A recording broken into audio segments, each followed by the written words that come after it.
Dave Neary. Thank you very much, James. So when James asked me to talk about craft and communities crafting software, I thought a lot about the topic, and I was trying to figure out, what angle can I come at this thing from?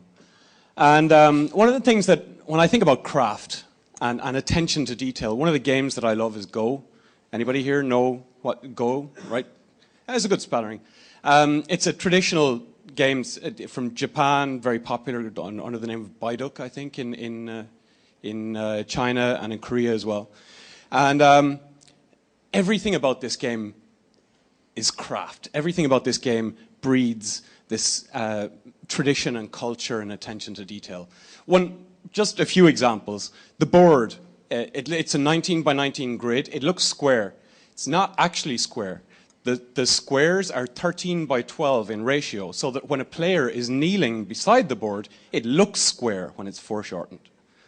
And the white stones are slightly smaller than the black stones, because when you have white and black stones that are the same size, side by side, the white stones look bigger. So to compensate for the optical illusion, they make the black stones just a little bigger so that on the board they look the same size.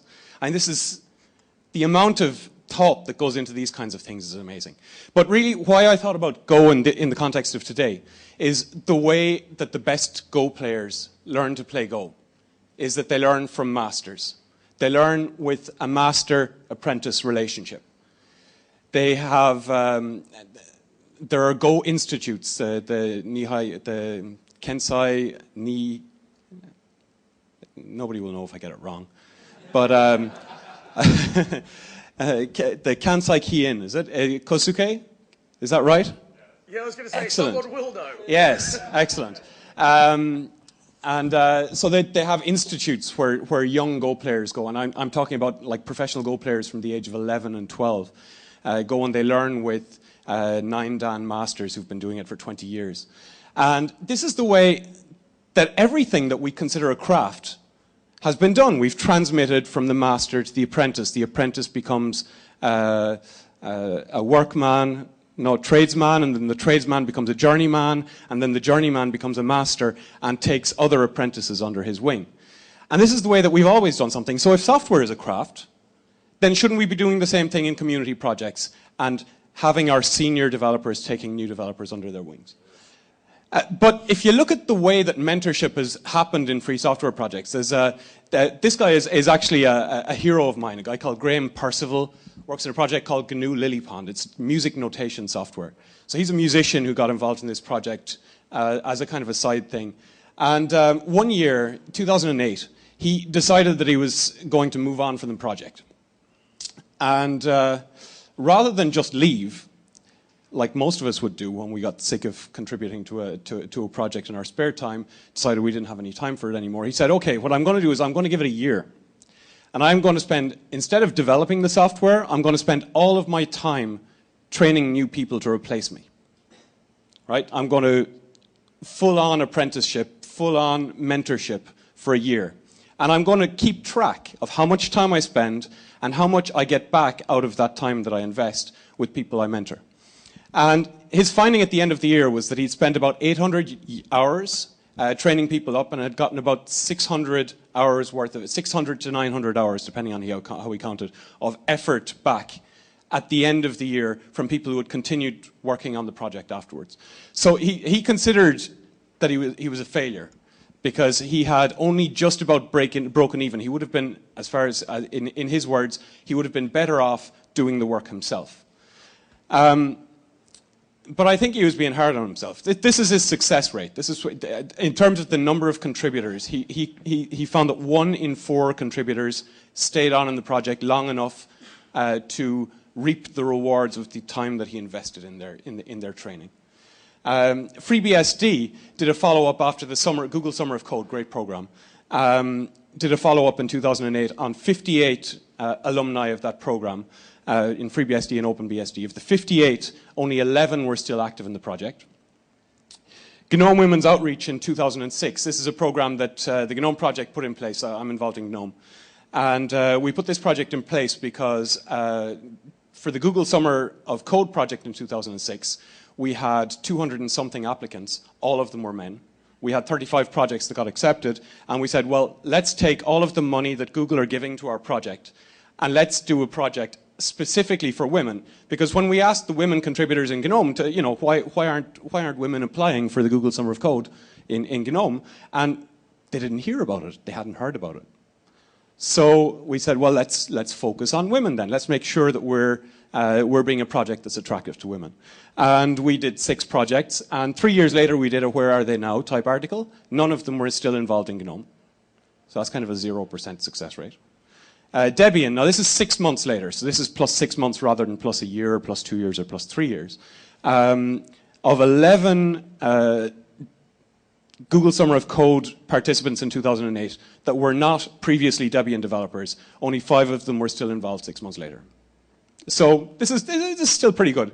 So I think we're getting something wrong. We're not doing it well. We're not really doing mentorship the way that we possibly could. And it was really interesting to see all of the presentations yesterday and today, because it's kind of been a theme that's been running through. Mike Milinkovic said, you know, we keep rediscovering all this stuff, right? We keep making the same mistakes that other people have made and kind of incrementally rediscovering stuff that people knew today. Donnie mentioned the same thing about, what was it, Donnie? Yeah, social, like the way that social scientists have been studying communities and social interactions for years. So some of the things I think we do wrong when we're doing mentorship in open source projects is that the tasks take too long. If you look at the kind of things that we give to new participants, apprentices, in programs like the Google Summer of Code, they're summer-long programs, so you don't get to fail fast. And I think that's something that's very important, is that if a task takes a long time for an apprentice, it's also taking a long time for the mentor to mentor that person. And if you look at the Summer of Code, one of the things that Google have said is that more projects fail because of communication issues than anything else. So there is a mismatch, and this is again something that came through from Zach Erlacher's presentation yesterday. If there is no kind of rule to over-communicate, parties will tend to err on the side of not communicating enough. So the student will wait for their mentor to come and ask them if everything is okay. The mentor will assume that the apprentice will ask if there are any problems, and what happens is you end up digging yourself in holes for weeks and weeks and weeks. So communication failures really are a huge problem. So this is Simon Phipps coined this as the Ecclesiastes principle. There is nothing new under the sun, right? We can learn from other places. Like I started off, this is the way that trades and crafts have been transmitted for centuries. There is a wealth of knowledge on how we can train up new talent and bring new people into communities. So why don't we learn from the people who do it well? And some of the people I think that do this well are things like companies. So some of the things that companies do: induction programs, executive mentorship, job interviews, right? Having some kind of a barrier to entry. These are things that enable you to have a higher success rate of integrating people. Sports teams. Some of the things that sports teams do, like sports academies, working with schools so that you're getting the best student athletes into your sports academy. Shout at me here. Some of the things that sports teams do to get good talent. Scouting. There was another one over here? Spend stupid amounts of money. Make people famous, right? We've got that in free software. And another thing I think is a nice analogy is moving house. When you are a new contributor to a community, it's kind of like being new in a neighborhood, right? Everybody's had the opportunity to move house or to change schools or to arrive in university and not have any friends. And the way that you make space for yourself when you're moving into that new environment is kind of the way that a newcomer feels coming into a community that's fairly tight-knit in terms of open source. And also you can think of all of the things that your local communities do to integrate new people coming into the community. So having a welcoming committee, which might seem like a trivial idea, is something that most projects don't think about. So some lessons I think that we can learn from all of these situations, all of these other people who have done this well in the past is first, don't bite off more than you can chew. This is something I said earlier, fail fast. And this was, again, something that Zach Erlocker presentation. Is Zach still here today? You are? No, he isn't. No? No, I think Zach had to hire some people. Oh, bummer. That's what he does. Yeah. So one of the things that one of the slides yesterday said, one of the pieces of advice was have somebody commit code, have somebody fix something within the first 2 days in the company. And I think that's vital when you're trying to recruit new people into a community as well, is you have like 2-hour tasks, right? Bite-sized tasks. If somebody who's a senior developer in your community says, I can do this in 2 hours, then that's going to take a new student or a new apprentice coming into the project a couple of days, right, just to get up to speed. And if he's not succeeding within that couple of days to get something done and sort of feel good about himself, well then you're going to be spending too much time on him, and he's going to be spending too much time to fail and be depressed and go away, and his time wasted all around. So small bite-sized tasks. And kind of the downside of this is it's going to take as much time to maintain those lists of tasks as it's going to actually take if somebody was doing them themselves. And I think having the right barriers to entry, again, this goes back to fail fast, is if you are setting some kind of an entry level where you expect people, and this is one of the things that comes out of the Google Summer of Code advice pack that goes out to communities these days, is make sure that people are building your code and know how to actually, know how to do what you're going to be expecting them to do in the project afterwards. So, again, Kosuke's presentation yesterday was great on this point, is what's your first experience when you're checking out the code? What's your first experience when you want to compile the code, make a patch? Is it made easy? Is it documented? And can you point new apprentices at that and say, okay, do that first and then come back in a half an hour when you're done and we'll give you a task. I think this is the key point that I want to emphasize here, is that you need to grow relationships. We have in the Google Summer of Code, we've got this culture of associating students with tasks.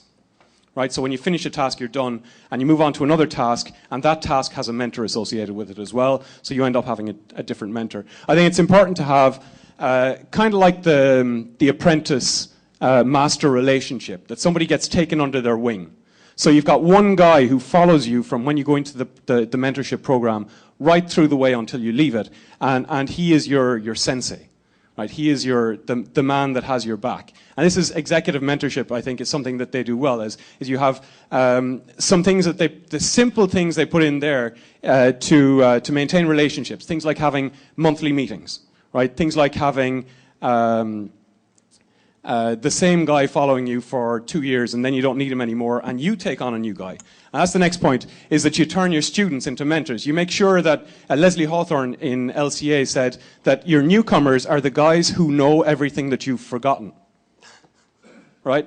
Your new students, the people coming in, are the guys who know how hard it is to work with your project for the first time. And you don't anymore, because you just do a SVN update and it's all done, and all of your dependencies are already installed, and all of the pain that you went through with setting up paths or whatever it is, that's all done. Your new students don't have all of that pre-existing knowledge. So if you can turn your mentorship program into a mentor recruitment program as well, and make sure that when your apprentices are coming out of that project for the first time and they're going into their journeyman stage, that they're the ones who are taking new students under their wings and newcomers under their wings, that is a way to first give some value to the people who've just come out of your mentorship program.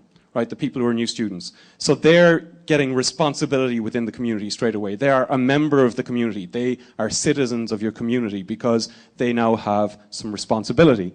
And second, you are giving students somebody that they can identify with, new apprentices somebody that they can identify with, to rather than somebody who's so senior from them that we're not worthy. Right, which is kind of a big problem in open source, because people in open source projects get fanboyed all the time, and it's kind of scary because the more senior developers in these projects do not feel like they are worthy of being fanboyed, right?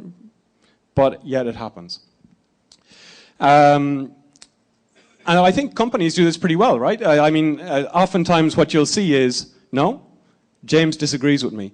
I know that in Formix, which is a company... Timo, can you turn down the volume a little bit? We have hungover people here and it's just too loud. Oh, let me... Thank you. I can also move this away from my mouth. Well, either one. It's just... You're Okay. a bit overpowering. And Sorry. I'm one to talk. Sorry. So when I worked for Informix, so my first job, I was paired up with a guy who'd been there for 6 months, right? Which I thought was a nice thing to do because all of a sudden, can anybody hear me now? Okay, cool. And I feel like I'm repeating stuff that other people have said all day. So like Donnie said, keep track. Like Stephen said, you have the numbers, right? If you can keep track of your mentor program and just figure out what's working, what's not working. Not everybody is cut out to be a mentor, so if you've got a guy who's got a failure rate that's way up, just say, okay, no more students for you. You go off in the back room and code, and we'll leave you alone, right? And if you've got somebody else who is really enthusiastic about taking on students, well then, full on, turn the dial up to 11. Donnie mentioned some of the community metrics that you can get out of mailing lists. IRC Kosuke mentioned community metrics as a sale funnel. Well, no, you mentioned concentrating on your experiences as a kind of a sale funnel. You can get metrics because, so downloads to posts in forums, to posts on mailing lists, to creating bugs, to fixing bugs, to patches in Bugzilla, in Subversion. You can get all that funnel and see where your fall off is. So keep track. Keep track. It's something that's vital to keep these mentorship programs good. So. That's pretty much all I got. I zoomed through that because I know that you're... did I zoom through that? That was awesome. I mean, I think that was just perfect. Okay, so thank you very much, and happy community gardening.